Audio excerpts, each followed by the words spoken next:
Welcome to the Boardroom Sessions podcast. In these sessions, we meet the most amazing and interesting people. We learn about their passions, their business models, cool new technologies, and of course, their lessons on personal growth. I hope you enjoy.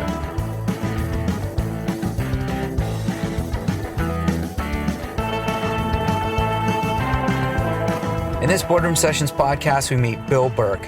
He's an adventurer, an elite mountaineer, and a classic overachiever. Just to give you an idea what an overachiever this guy is, he decided to climb the highest mountain on every continent, which there are 7, and decided to throw in an extra one in case there was a debate on what a continent is. He not only climbed Mount Everest from the north, but from the south. He also went down the Mississippi River last year on a kayak, on a 120-day solo paddle, having never been on a kayak before. These are just some of the endeavors that Bill Burke has done. Oh, and did I mention he didn't even start this athletic journey until he was after 60 and retired. So what a great guy. Can't wait for you to dive into this one. Enjoy Bill Burke on the Boardroom Sessions podcast. Bill Burke, welcome to the Boardroom Sessions podcast. Well, thank you. I appreciate your inviting me to join you in this podcast. Yes. So watched some of your podcasts, past podcasts, and I don't measure up to the folks that you've talked to before me, but I'm happy to share my story. Oh, I think you measure up, and I think you exceed the expectations. Wait till people hear about you. Let me give you a little bit of an introduction here. So, Bill, you and I were introduced by a yogi buddy of mine, Jeff, and I'm glad we had the opportunity to meet. I didn't have to go any further than Netflix to actually do my bio background on you. There's a movie out about you called 8 Summits that you help get out there, where it describes some of the big climbs that you've done. You know, you've climbed every mountain on the highest mountain of every continent, including Everest multiple times, but you actually summited Everest twice, once from the north and once from the south, which is an incredible feat in and of itself. You hold records, which I'll have you share with us today on some of those climbs. Just recently, I was introduced to you by Concept for your kayak down the Mississippi River. You went down the river last year, right? From source to mouth? I did. I paddled down in a canoe the Mississippi River from its source, which is in Lake Itasca, Minnesota, to the Gulf of Mexico, which is about 3,400 miles. Took me 120 days, and it was truly the adventure of a lifetime for me. As thrilling and as satisfying as the mountains that I've climbed. I love it, and I'm going to go back and do it again, only on the Missouri River next year. Oh, that's fantastic. We're going to talk about that. I think that's amazing. And Bill had never been in a kayak before doing the trip. It wasn't something that you're not a paddle guy. You haven't have an affection for it. You watched a movie and were inspired enough to go out and decide to source to mouth the largest river in the United States. I did. I had no experience with paddling. In fact, before I started the Mississippi River journey, which was in July of last year, 2019, I hadn't even sat in a canoe or a kayak, so I didn't know what I was doing. I didn't know what I was getting into. But that's also true of my mountain adventures. I was clueless there too before I actually went out and did it. So you learn as you go. It's not that I didn't do due diligence on both the mountains and the river. I did a lot. I did a lot of research, talked to a lot of people. My background is law, and so I'm used to due diligence, the importance of it. And so I did a lot of due diligence on all my adventure trips, and it really paid off. But yeah, before I made my first paddle down the big muddy, I'd never sat in a canoe. Oh, that's incredible. And so for folks that are out there that have big goals and think that they don't have the experience and or history with those things, Bill's just going to put that to rest here and say, get after it and go set some goals and do some planning and get after it. That the distance between here and there is not all that far, right? That's correct. So, Bill, let's go back in history a little bit, Harry. You're an Orange County guy. You've raised a family, big extended family now at this point. Out of Orange County, you worked in law and graduated from Stanford University. Is that correct? Stanford Law School, yes. Yep. And so you've been a overachiever for quite a while. But it looks to me from your background that you weren't the adventurer until after the work world subsided. So probably betting from what I'm reading and seeing about you, you focused entirely on your career and your family until you were about 60 years old. Is that right? That's right. I'm a very goal-oriented person, and maybe we'll talk about that more later. But when I was in college, my focus was on getting into the best law school I could in the country. And Stanford certainly fits that bill. And then when I was at Stanford in law school, my goal was to try to graduate as close to the top of the class as possible so I could get a really good job in a law firm. My specialty was corporate law. And so I worked really hard for that, and I was able to join an elite international law firm, had a lot of success practicing law over the years. And then when I retired at age 60 from practicing law, I thought, well, now what's my next big adventure going to be? And that's when I started into mountaineering. So it's been a progression, but to go back to your question, when I was in college and law school, I was married in college, I had one child. I now have 4 children, 14 grandchildren. My wife and I have been married for 58 years, just had our anniversary. Congrats. So when I was in college and law school and practicing law, my focus was on my family, and my career. And there's no way in a career that involves international corporate law, you can take weeks and months off to head off to another country to climb a mountain or paddle down a river. So I wasn't an athlete in high school or college. I didn't engage in any of these outdoor activities until I really retired from the practice of law at age 60 in 2003. And that's where my whole world opened up for me to a new chapter of my life. And it's been terrific. But up to then, I had my nose to the grindstone, and I was trying to be a good husband and a good dad. Well, it sounds like mission accomplished on all fronts, and then you just picked up the baton there at 60 or so and decided to hard charge it. You went after the biggest mountains in the world. So walk us through that. Why mountaineering? Why high altitude climbs? Well, I think probably looking at it from a 20,000 foot view, looking down, the broadest sense, I would say that I'm a type A personality. I've been that way my whole life. I thrive on adventure and risk. And that goes back to college and law school and my career in law. So I love adventure. I love risk. I would say I'm a card-carrying adrenaline junkie.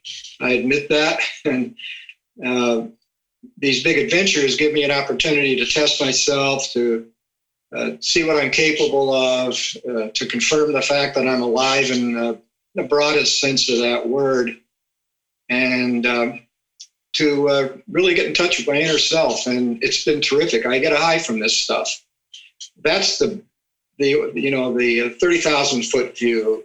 Coming back to the closer view, in relation to your question of why mountains, I've always loved mountains. I love the freedom and the catharsis you can enjoy in the mountains. And I wasn't able to climb much when I was in college at all, really. When I was in college and law school, and I had a corporate law career, because there's no time for that. But I love the mountains. And so when I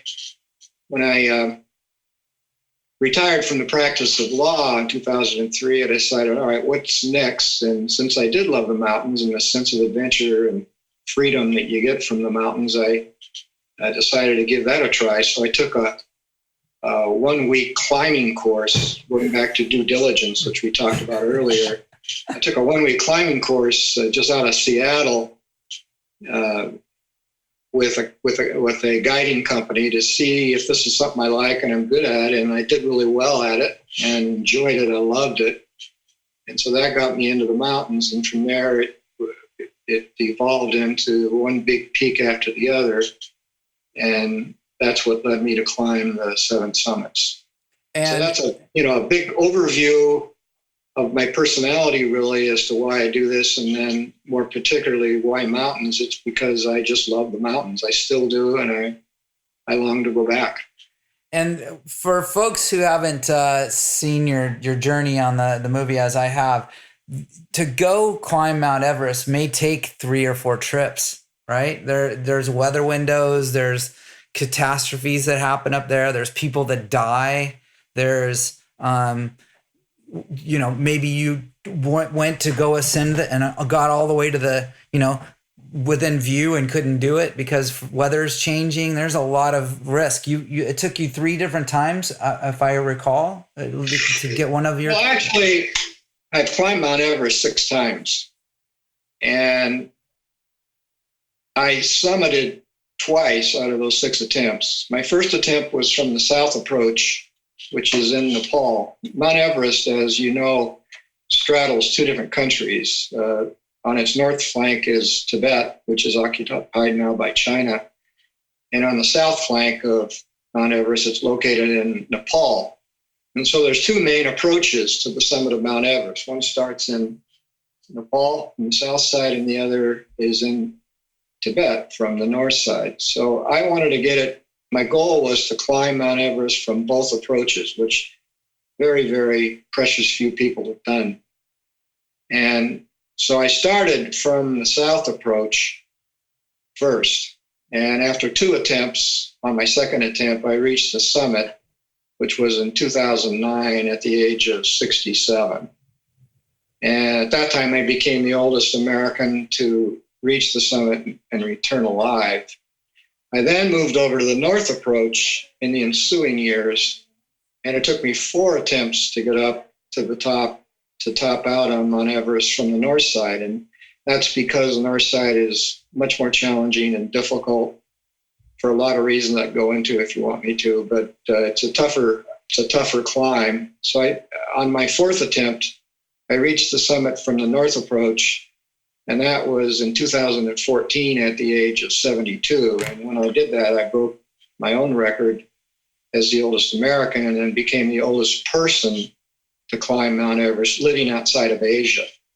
I'm the 4th oldest person in the world to climb Mount Everest. The 3 others that are ahead of me are Asians. I think a couple of Koreans and a Nepalese. Okay.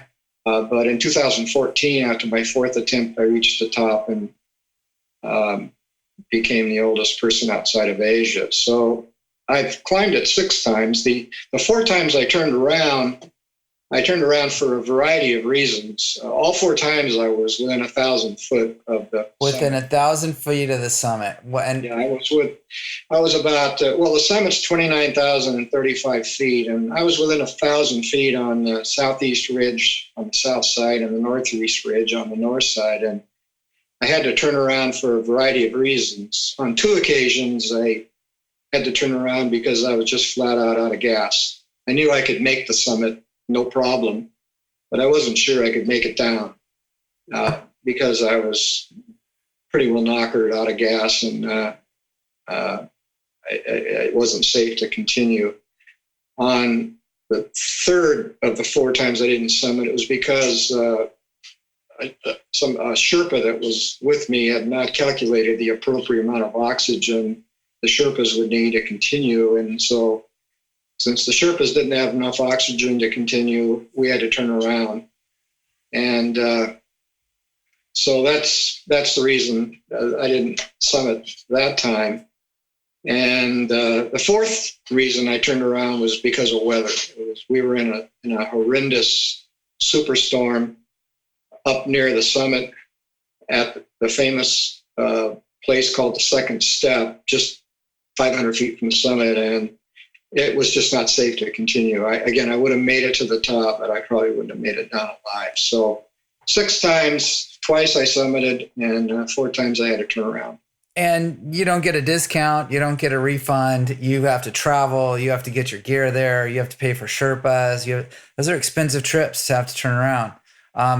The first one is the one where I think it's possible and probable. You may know some stories of some folks that thought that they could, they were close enough to get there and do the summit and then have problems on the way down. If not, die on the mountain. Yes, I've had a couple of friends, good friends on both the south and the north side that didn't return. And it's really sad and sobering when that happens, and especially when it happens to someone that you know well and you respect. And so, yeah, I've seen that and felt that, and it's devastating. Yeah, that's a heavy part of that sport. It's no joke. It requires mental, physical fortitude. Incredible. It's really hard when you see someone in the snow and you realize this is a person. This is a person with a family and a heart and a soul that was trying to realize his dream. And when they're up really high like that on the mountain above the death zone, which is about 26,000 feet, they don't bring them down to camp. And so you walk by them, and it's hard. It's really tough. I had a teammate in 2012 who was up near the summit, and in front of him he saw a body. And this fellow that was my friend was a Dutch climber, and he had the summit for sure. He was, no doubt, he was going to make it. I wasn't with him, but he told me this story back at base camp, and he was in tears. And he said, "Bill, I came across this body sitting in the snow with a bag over his head to keep the borax, the blackbirds, from picking out his eyes." And he was hunched over, and he said, I came up on that, and he said, and as I said, he had tears in his eyes when he was telling me this. He said, I just couldn't continue. I couldn't go past him. I thought to myself, is this what climbing has come to, that you can pass a body like that and continue on? So he had the summit made. In fact, they gave him a summit certificate. He was so close, but he had to turn around and go down. He said, "Bill, I'll never go back and do an alpine climb again. It's just too much." He said, "I'll do treks and climbs, little mountains and that sort of thing, but I won't go back to an alpine peak." Yeah, that's heavy. There's a lot of risk there, and that's a very big. I couldn't imagine walking up to a body, especially somebody that you may know too. That's right. That's incredible. Talk to me about some of the other summits that you've done. You've done Antarctica. You actually flew down to Antarctica to go climb the highest summit on the continent. Yes, there's 7 summits, 7 continents, and there's the highest mountain on every continent. And my goal was to climb the 7 summits, the highest mountain on every continent. And it's actually 8 mountains that you climb, because there's a dispute about whether Australia is a continent or whether it's part of Oceania. And if Australia is a continent, then the highest mountain is a simple walk-up, 7,200-foot walk-up called Kosciuszko.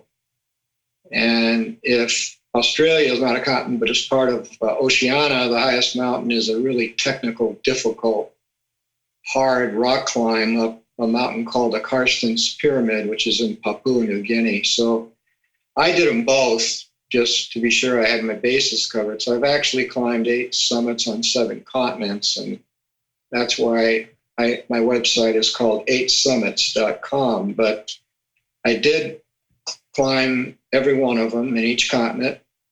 And you mentioned Antarctica. That was one of the most interesting of my climbs, because you don't fly directly to Antarctica. You fly down to Punta Arenas, Chile, and you sit around there until the weather clears to fly from Punta Arenas to the continent of Antarctica. And when you get a weather report that it looks like it's a go, everybody rushes down to the airport, and you board a Russian Aleutian troop carrier jet, and they fly you from Punta Arenas, Chile, over to the Antarctica. And it's really, really exciting, because when you land, they don't have brakes, and they land on ice, which is about 8,000 feet deep. And they 8,000 feet deep. 8,000 feet thick is the ice that you land on. And of course, there's no brakes on ice, so they reverse thrust the engines and slow down and stop. And then they lower the back of that troop carrier, just like you would see in a troop maneuver. And when you look out, you see nothing but white, and you can almost see the curvature of the earth. And it's like being on another planet. I've heard that. I've heard really, that several really times, that's exactly the feeling that people think is it's the most extraordinary place they've ever been on the planet. It is. It is. And so you've seen the highest place, you've seen Antarctica, you've been to Papua New Guinea, you've been to all over the world on these adventures. Yeah, that's what makes it fun. That's one of the reasons I decided to do this, is for the challenge of doing the 7 summits, but also it gives me the opportunity to see the world. And that goes back to what I was saying earlier about my love for adventure. And so when I visit these continents and climb these mountains, I don't just go there and come right back. I take time after or before the climb to see how the people live, to visit their cities and villages and towns, and partake of the culture and the religion and the history. And it's just been fantastic. And Mount Kilimanjaro, when I climbed that mountain, which is the highest in Africa, I took a week after the climb and did a African photo safari, which was a fantastic adventure. And so every time I go to a different continent, I take the time to visit with the people and see how they live and experience their cities and their culture and their life. Looks to me like from the movie and what I've read that you have made some lifelong connections with the Sherpas in Nepal. Is that accurate? That is accurate. I've become very, very close to the Sherpa community in Nepal and Tibet, mostly Nepal because I've been there more times than Tibet. I've actually visited Nepal and Tibet about 13 times in the last 12 or 13 years, or 13 or 14 years. So I'm there a lot, mostly for climbs, but and so I've become very close to the people. I have a lot of Sherpa friends. I helped one get a visa so he could visit the United States a number of years ago, and we had him in our home for about 3 or 4 weeks, and he loved it, had a great time. And so I've made a lot of friends over there, and I'm very close to them, and I can't wait to return. I have a lot of plans to go back and visit with them. And they named a mountain after you in the Himalayas there, just down the road from Everest. Isn't that accurate? It's called Burke. Yes, they did. And that goes back to the close relationship that I have with the people of Nepal and the Sherpa community, but broader than that, the people that live there and the mountaineering associations. And so in 2014, when I was climbing Mount Everest from the north side, when I was sitting at high camp on the north side, ready to make my summit push, the government of Nepal opened up 104 new peaks for climbing. You can't just go over there and climb a mountain. You have to get a permit.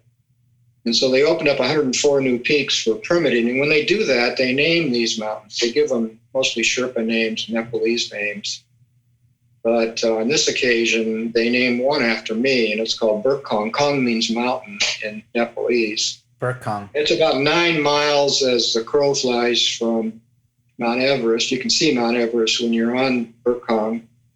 And it's a border peak, just like Mount Everest. So it sits on the border of Nepal and Tibet. And that was one of the greatest honors in the world that they did that. And it wasn't an easy climb either, right? It took you a couple times, and it was super technical. I made 4 attempts on Burke, and I found it to be far more technical and difficult and life-threatening and risky than Everest, because it's about 6,000 feet smaller than Everest, but the exposures far exceed the exposures you have on Mount Everest, and it's the vertical climb is incredible. It's almost 85 degree vertical all the way, covered with crevasses and ice falls and blue ice. So it's not all Himalayan mountains are created equal. No, I bet not. But this one's tougher than Everest. Was there any kind of hesitation there of maybe I'm not going to climb Burke, or was it like I'm going to get this thing no matter what? Or well, no, I tried it 4 times. I organized 4 different expeditions, and on the 4th expedition, I got real close on the first attempt. I can't remember what year that was. I think it was 2016. I got up on the summit ridge, and the Sherpa team ahead of me ran into some concave ice walls and crevasses, and were unable to fix ropes to the summit. So we had to abandon that attempt, even though I was probably 300 feet from the summit. And I went back 3 more times, and every time one time I went, we ran into really bad weather. I attempted a winter climb, which is unheard of in the Himalaya. I decided to give it a shot. That wasn't possible. One time I went with a friend and we ran into an ice fall that was impassable. And then the 4th attempt, which was in, I want to say 2017, I organized a team of 4 of my closest Sherpa friends and a super experienced extreme adventure, high altitude guide who's from Ireland. Name is Noel Hanna. He and I became close friends on Mount Everest, and I invited him to join me. And they were ahead of me on the mountain by about a day because they're younger and faster. And they ended up summiting, and I was thrilled that they did end up summiting a couple of days ahead of me. And after that happened, I decided I wasn't going to put the team through another summit attempt on a mountain like that. And frankly, I thought maybe this is the point where I have to realize that this might be just a little too much for me at the age of 76. So I never made it to the top of that, but I did get a team on top, and I'm really happy. I'm really happy for that, especially since 3 members of the team were local Sherpas who live there, and they were so happy to do a first ascent of a peak like that, and especially since they knew me and were friends with me. They became kind of local heroes in their villages and in Nepal, and I was thrilled for that because, it's their mountain, it's their country, it's their mountain. And I was just so happy that they made it to the top, and they were too. That's awesome. That helps their resume and their life gets changed for that as well. That's fantastic. You're planning a trek right now. So to define a trek for people, that's a long, purposeful walk. Right? Usually with some camps and things of that nature in it. Yeah, mountain trekking is essentially, for example, with Mount Everest, and for your listeners, I would consider doing a trek to the base camp of Mount Everest. Thousands of people do that every year. It's within reach of anybody who's reasonably physically fit. You don't have to be a climber to do a trek. And what you do is and there's thousands of them in the Himalaya.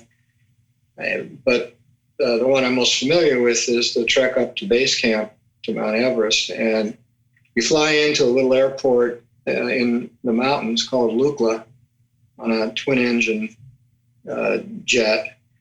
Small aircraft, and you land there, and then you trek 35 miles to base camp. But what that means is you're walking on a dirt path up about, it starts at about 7,000 feet, and base camp's about 17,000. So you're gaining about 10,000 feet of altitude over a 6 or 7 day period.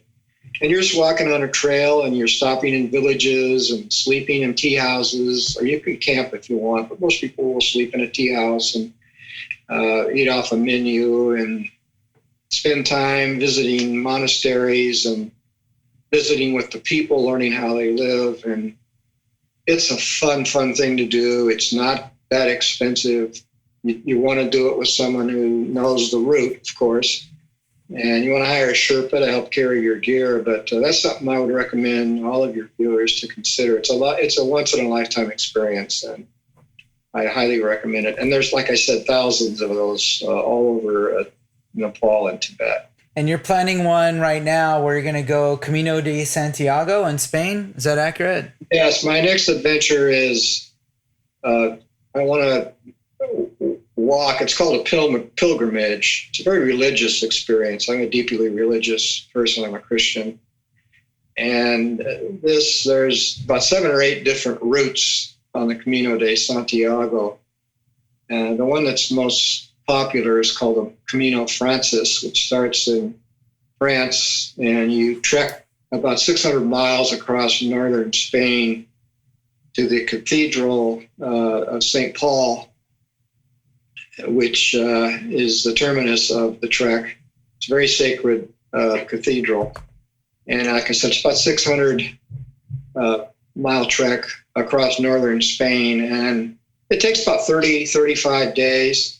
And the fun thing about that is they have wonderful facilities to stay in. They call them albergues, or you can stay in hostels or hotels.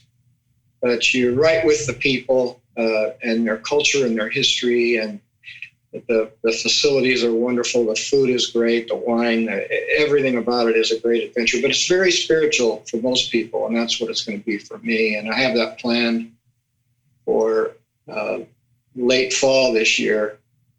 But at this point, it's a little unclear as to whether I'm going to be able to do it, because right now they're not allowing flights into Spain. I think life is a little unclear right now, all over the place. So I imagine that would happen, or imagine that. Wish you luck with that. I'm hoping that they open up Spain by late fall. I'm thinking maybe October. And I think they will. And if they do, I definitely plan to go and have that experience. So that's my trip this year. You've done motorcycle trips too. You've gone from across the United States, from New York to Orange County. You've gone from Orange County up to Banff, Canada. Yeah, I have 3 bikes, and my first bike was a Honda Shadow American Classic, a big bike that I got in 1996, I think it was. And I rode that from LA to North Dakota. And then I was moving from LA to Hong Kong as part of my legal practice. And so I shipped the bike to Hong Kong, and I rode that bike all over Hong Kong. And then when I came back, I shipped it back, and it's in my garage right now. I just rode it a couple of days ago. And then I have a Harley Davidson Softail, which I got in 1997 in New York when I was still living in Hong Kong. I came back the following summer and rode it across country on Highway 40 from New York to Los Angeles, and I still have that bike. And my third big bike was a cruiser, a Harley Road King Classic cruiser, which I got in 1998. My wife actually gave it to me. And that was the best trip of all. I rode that bike solo. All these trips were solo. I rode that bike solo from Orange County, California to Banff Park, Canada, about a 6,200 round trip from here to Banff Park and back. And that was a fantastic trip. I really enjoyed that a lot. And so what I've done with that bike, which is my big touring bike, is I added a sidecar to the bike. And the reason I added that sidecar is because I have a 20-year-old severely disabled grandson. His name is Oliver. I call him Ollie. And I added the sidecar to the bike. I drove it up to Washington to have it built because Harley doesn't make sidecars anymore. And I added the sidecar, and now Ollie and I do a lot of trips. So I put him in the sidecar, and we ride all over the place. And he loves it, and I love it. And I've got some trips planned, longer trips planned with Ollie for 2023. Yeah, that's fantastic. I love motorcycles. I love riding them, and it's fun. That bond that you have with Ollie was very evident in the movie, and I think that's awesome. I've seen several different folks either live. I've met a few, and I've seen some on TV. The severely handicapped kids have really good experiences when they're in motion, right? When the wind in their face, right. When they're in motion, either on the front of a bike or on a sidecar or in like a running stroller kind of thing. And I've seen several folks with bonds like that. And I think that's incredible that you guys have that in common and can share that. Yeah, I've been involved in his life since he was born.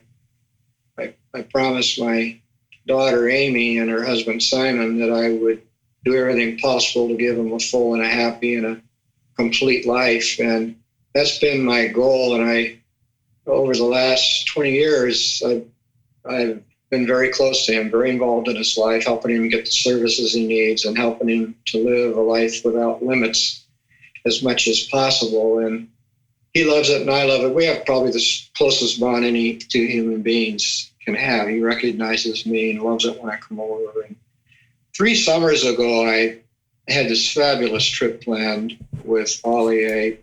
I added that sidecar to my bike, as I told you, and I planned this month-long trip with Ollie in the sidecar to the 7 or 8 of the most famous national parks in the Southwest. And it was great because we were going to ride in the sidecar. I had the hotels all booked. I had a motorhome following me with professional photographers who were going to film the trip. And then I set up meetings with 8 different special needs families along the way. And what I was going to do in this trip was stop at these places and film these families so I could tell their story along with Ollie's story. And they were thrilled to participate in this, very anxious to make it happen. And we were going to make it into a full-length movie, a documentary movie. I had 3 motorcycle clubs that were going to ride with me into some of the bigger cities. It was just, I planned it to a T. I had every hotel booked, every family, all these motorcycle clubs, and I was ready to go. I had 2 professional videographers, photographers who were going to follow me. And then the fires broke out. You may recall several years ago in the summer, and the whole trip got washed out because it would not have been safe to take him in a sidecar with all the smoke in the air. And we wouldn't have benefited from the national parks anyway because they were all smoked in. And I don't know with his disability whether he would have, how much he would have understood of the, the glory and the beauty of these national parks, but it didn't matter to me. I think he would have. I'm sure he would have, and I wanted to be able to say that he's done this. And so that was a big, big disappointment. And I plan in 2023 to reprise that trip. I'm going to revise it in certain ways because of the progression of time since I planned it last time. But I do plan to reprise that trip and try to get this story told. I'd love to come over and check out your calendar. Sounds like you've got several adventures in motion at all times.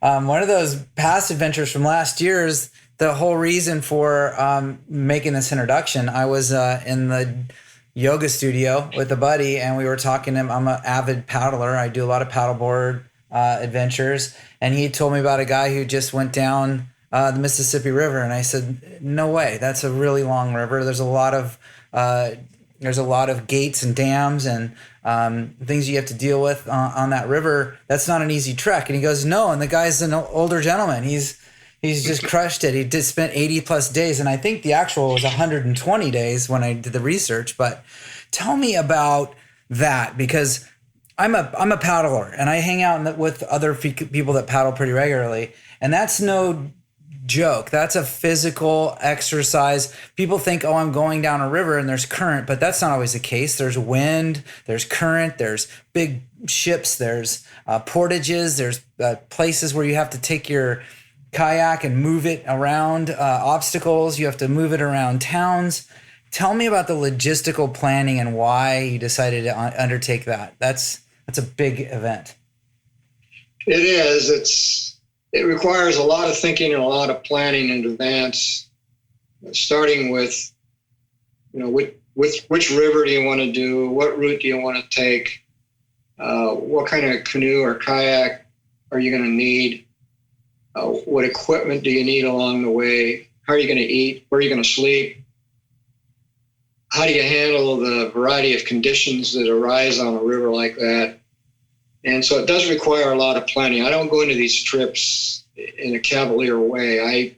I do my research, and I did. I talked to about 6 different people that had done it. Okay. So you knew where you were going to go every day. Your goal was to get to a certain place and set up camp or go stay with someone. It doesn't really work that way. You can plan write it in as to where you're going to stop and when you're going to stop and how many miles you're going to achieve in a particular day. But when you get on the river, reality sets in and you end up changing your plans every single day. And the reason for that is that you run into different weather conditions every day. Some days you'll have tailwinds, other days you'll have headwinds, some days you'll have no winds. Sometimes you have a current, other times you don't have a current. And so every day is an adventure. Every day is different. Every day presents a new challenge. And that's what attracted me to it, to be honest with you. I didn't want a cookie cutter experience on the river. I wanted those challenges. I wanted to see how I could handle it. So I wasn't really able to plan my stops. What I would do is I'd start in the morning, probably around 8 o'clock, 7 o'clock, 8 o'clock, and I would paddle, wanting to get as far as I could during the day. But I generally would stop at 4 or 5 p.m. I never wanted to paddle in the dark ever. And I didn't want to overdo it. I wasn't in a hurry, which is a beautiful thing. I did it solo for that reason. I didn't want to have to convince a teammate to go the way I There's some advantages in going on your own. Yeah, so I just basically pulled over and set up camp wherever I needed to or had to. And it wasn't, that's the sort of thing that's really hard to plan because you don't know what you're going to encounter day to day. And so you met a lot of really cool and interesting people. It sounds like. I mean, I read that in several instances you had some run-ins with the locals that were actually offering to help, people that were willing to take you places or offer to stay at your house or at their house, things of that nature. Tell us about that. What did you find out about the Middle America humanity? That was the greatest part of the trip. As fun as the river was, and it was a great, fun adventure. It's beautiful and scenic, and you see a lot of plant life and trees and animals. But the best part of the trip was the people that I met. I met some wonderful, wonderful people. And when I did my research and I read these books and talked to people, they all said that's what you're going to find is the best part of the trip is the Midwestern and Southern hospitality that you enjoy along the way. And boy, that was fantastic. I blogged the entire trip day by day. And I wrote about this a lot in my blog, which is on my website, 8summits.com. And it was really great. I think one of my most fun experiences is I pulled off the river late in the day, kind of desperate to find a place to set up camp. And there was no public camping available. So I just pulled off to the side of the river, got my canoe up on the rocks and walked up, and there was a park there, a public park. And I figured that they're not going to allow people to camp in a public park. So I waited till it got dark. Then I got all my gear out and set up my tent, cooked my dinner, and it was a really wonderful green area, great view of the river. And I thought I had it made. I was in heaven. It was one of the best camp spots you can find. And drifted off to sleep about 10 o'clock, 10:30 at night. And at about midnight, I had a flashlight was shined on my tent, and I heard someone from the outside the tent say, "Sir, come out of the tent now."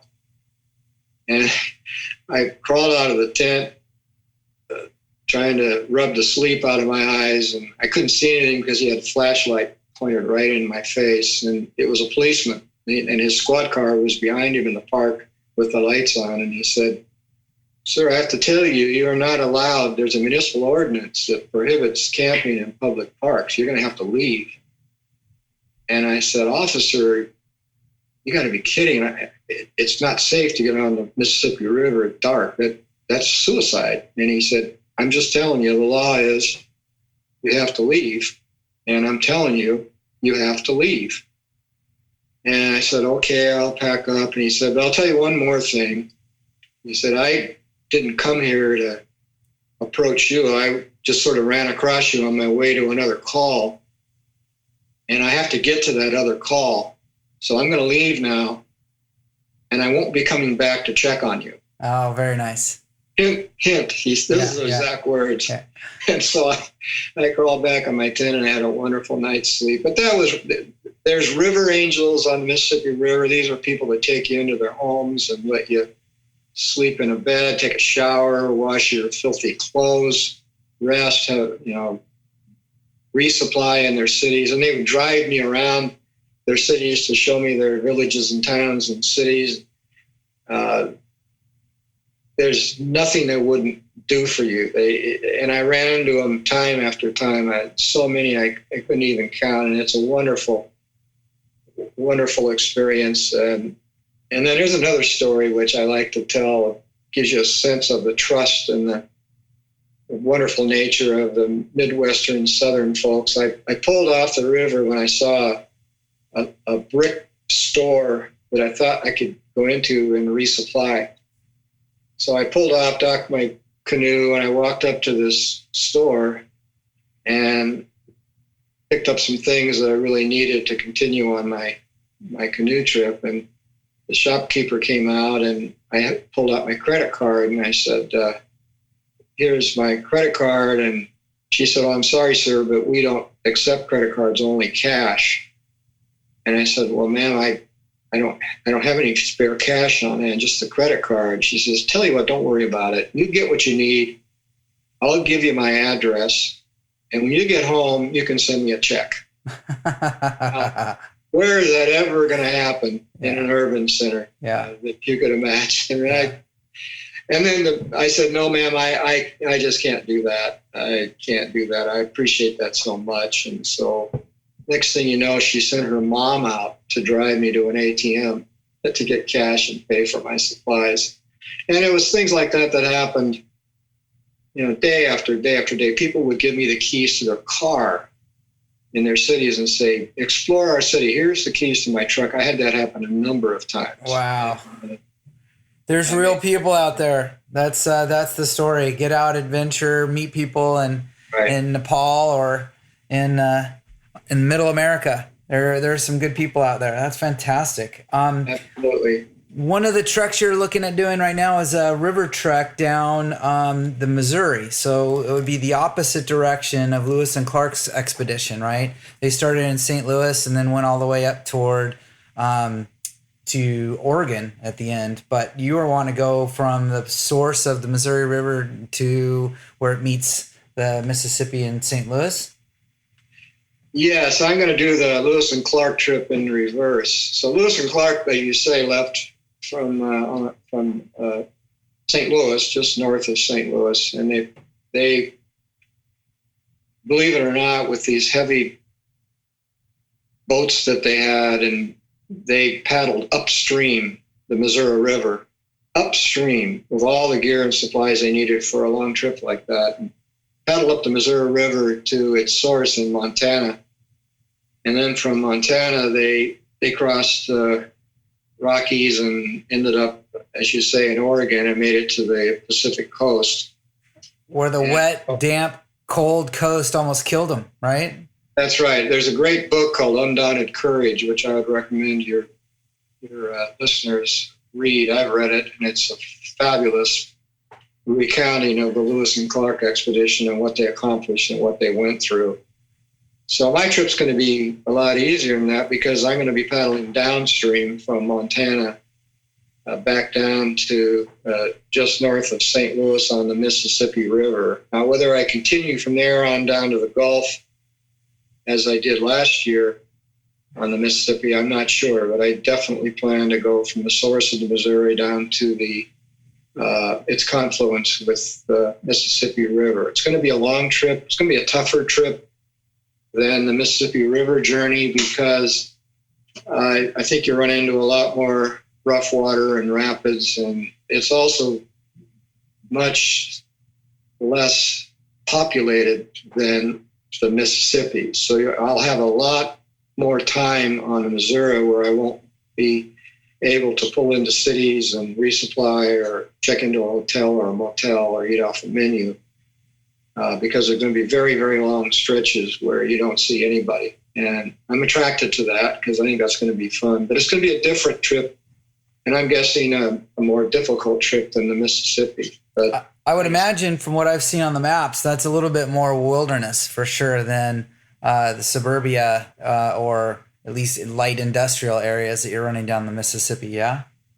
Very definitely. Very, like I said, very less populated than the Mississippi. Much more stretches of open country, and I think I'm going to like that because I think I'll enjoy the scenery and the beauty, and it'll be a different experience. So I'm going to have to think more carefully about what I pack and how I resupply and when I resupply.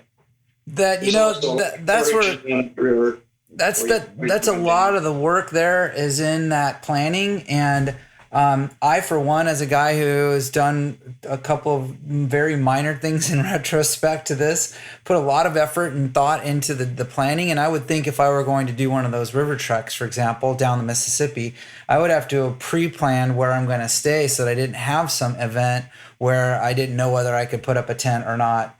And you're doing all the homework on some of the other logistics, but at the end of the day, you're of the realization that stuff's just going to happen. It is an adventure, right? That's exactly right, and that's what I experienced on the Mississippi. There's no way you can calculate perfectly where you're going to stop every day because some days the paddling is really, really hard. If you've got a wind from the south on the Mississippi, a headwind, you lose the benefit of the current, and it's really, really slow going and tough.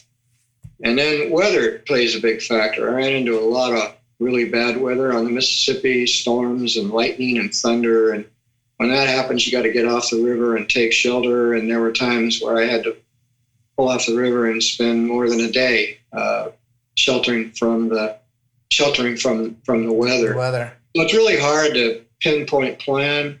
Well, that's part of the fun of it, though, actually. I didn't know from day to day where I was going to stop, and every stop I made was different. And that's adventure. That's the true meaning of the adventure. And I think the message that the listeners can take away from this is, of course, you have to plan and you have to think things through and have contingencies. But at the end of the day, it doesn't have to be a completely orchestrated itinerary of things, or you may never get off. You may never get off the ground. You have to adventure. You have to be ready for that.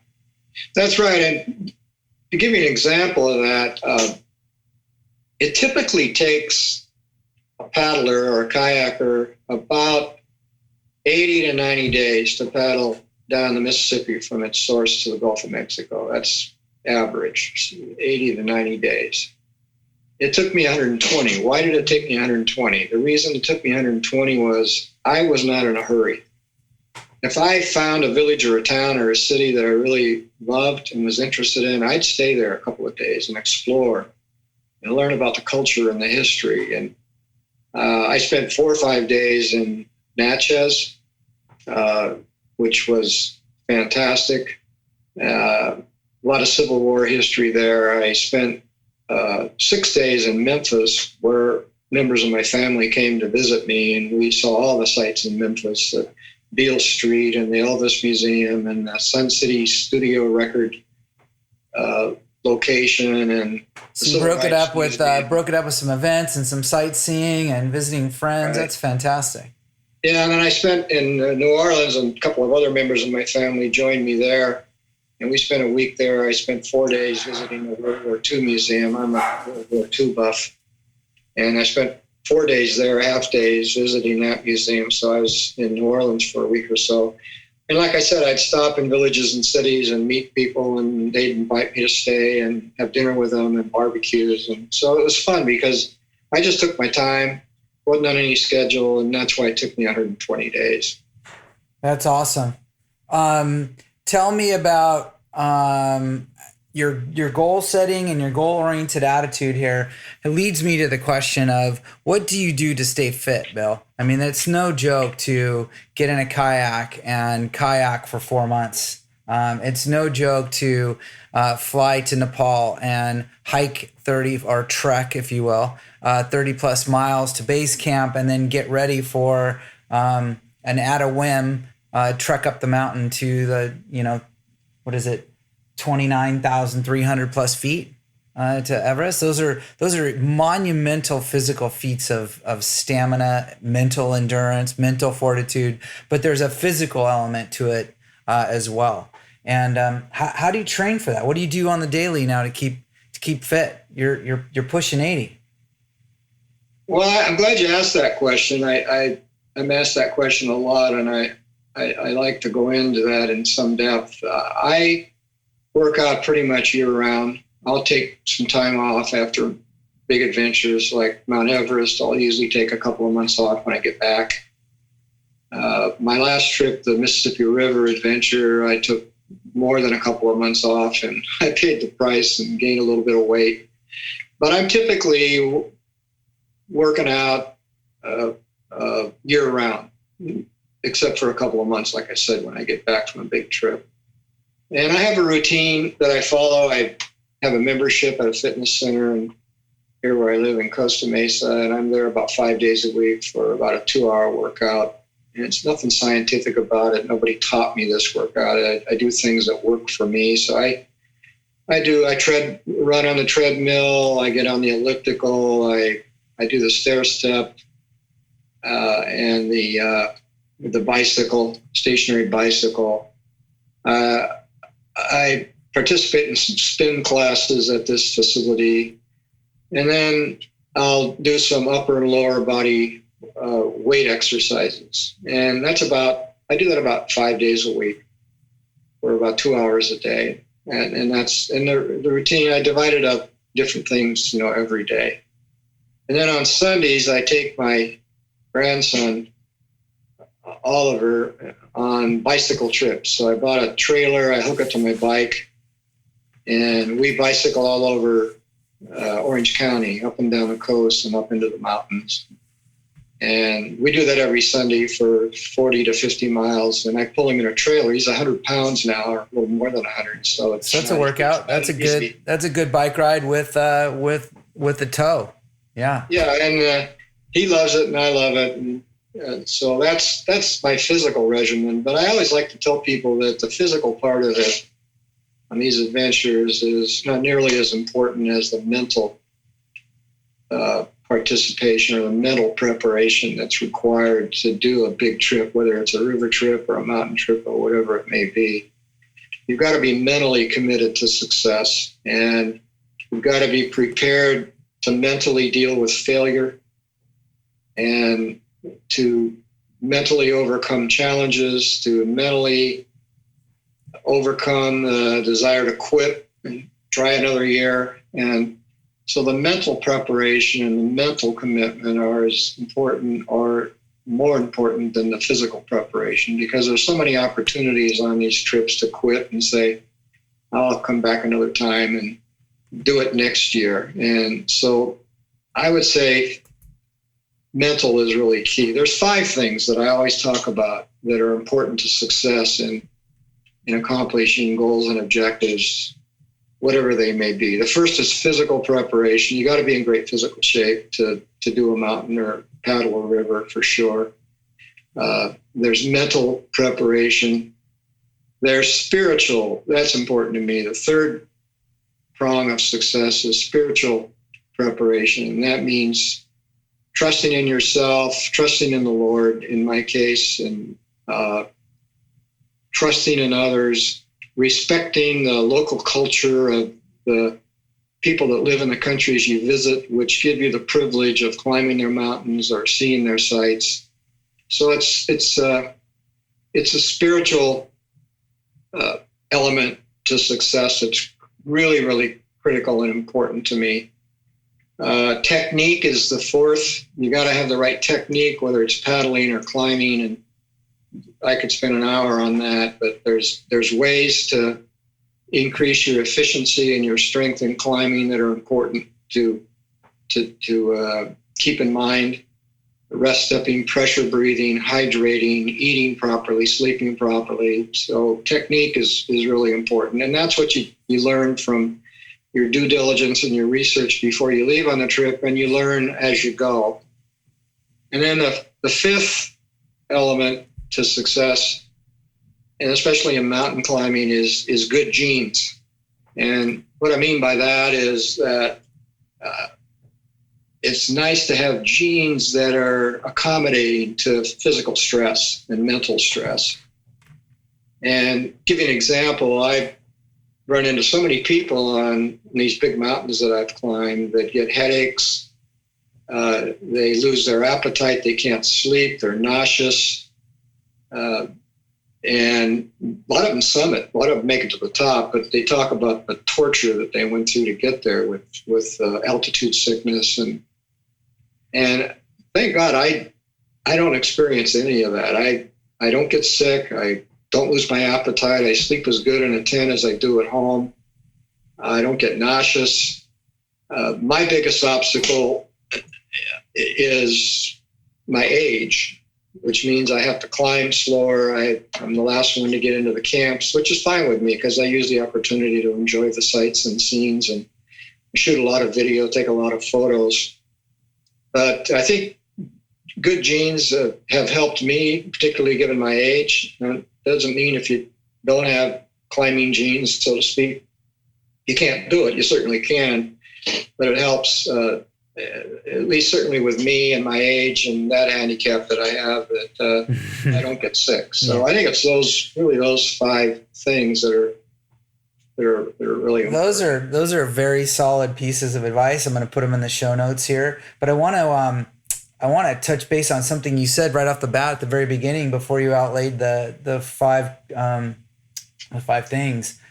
Was that you need to be mentally committed to success, right? So if you unpack that right there, that series of words in the series that they're in, mentally committed to success. That's what you said. That's right. That's incredible. That means you have this vision and you're committed to it, right? I'm locked in. So what do I need to do? I need to work on my physicality. I need to work on my technique. I need to work on my mental preparation, right? I would agree. There's being ready physically, but there's being ready mentally, which is completely different. And then I like how you have skills and genes down toward the end. It's more about how I can prepare the things you can control, right? You can control your attitude. You can control your mental preparedness, your physical preparedness. You can get right with God, before a trip and the people that you're going to go visit and have faith that they're going to be on your side, on your team. The other things will just kind of come. You either got them or you don't. You said it better than I did, Mike.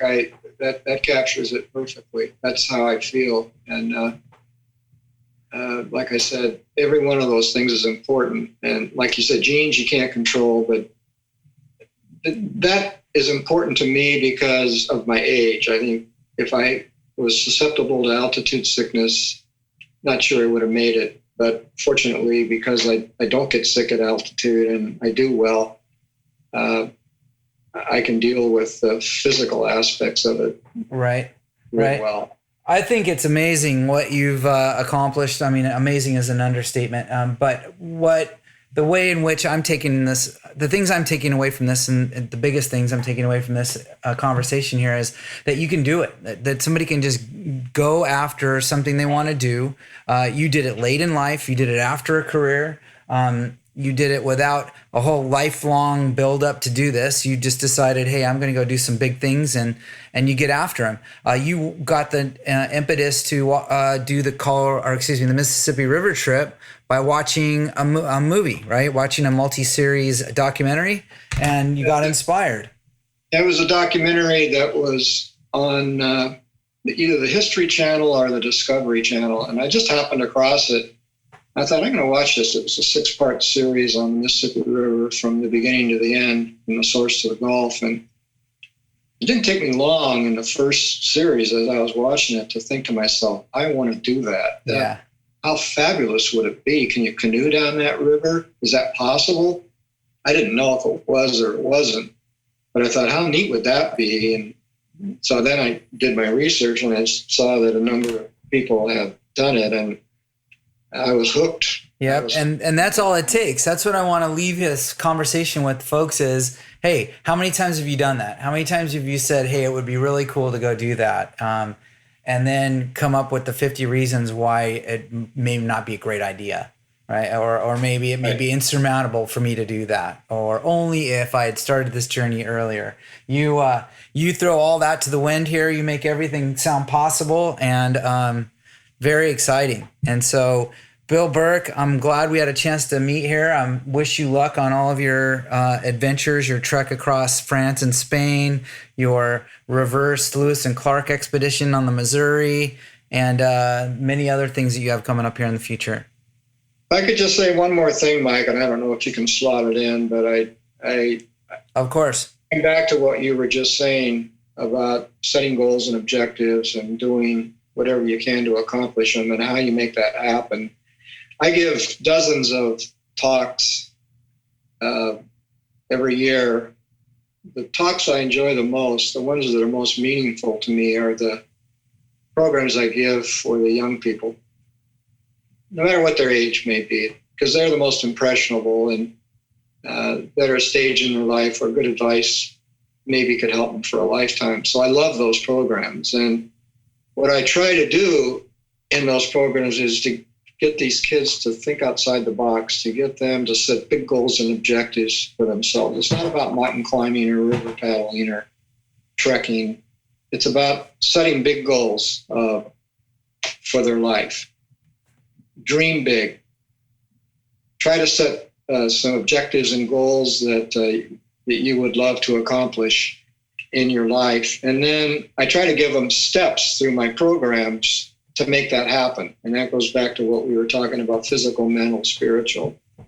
And I just figure that if I can inspire, one child who may be in a difficult home situation or any other problem that they may have in their life, if I can inspire them to set a big goal and to do whatever possible to accomplish it, to seek help, to believe in themselves, to believe in the Lord, to believe in people that want to help them, if I can get one of them to think that way and reach their goal, to reach their own summit of Mount Everest, whatever their mountain may be, then I think my life will have served some purpose and will have been useful. And it's just really, really important to me, and to get that message out. It's not about fame or glory. I climbed Everest, but thousands of people have climbed Everest. I just want them to know, look at the goals I had, look at the obstacles I may have faced, whether it's age or whatever. I made it happen. Why can't you make it happen?